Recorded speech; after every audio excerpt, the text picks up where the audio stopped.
Vision Assist.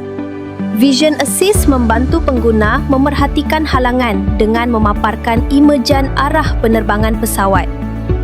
Tarik ke kiri pada penunjuk ketinggian. Betul-betul pada peta mini atau tekan pada ikon di penjuru kanan bawah dalam penunjuk ketinggian untuk bertukar kepada pandangan bantuan penglihatan.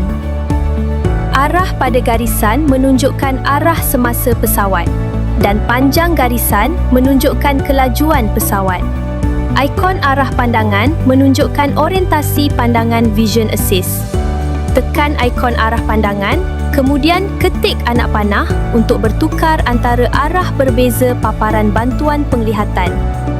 Tekan anak panah sekali lagi untuk mengunci arah.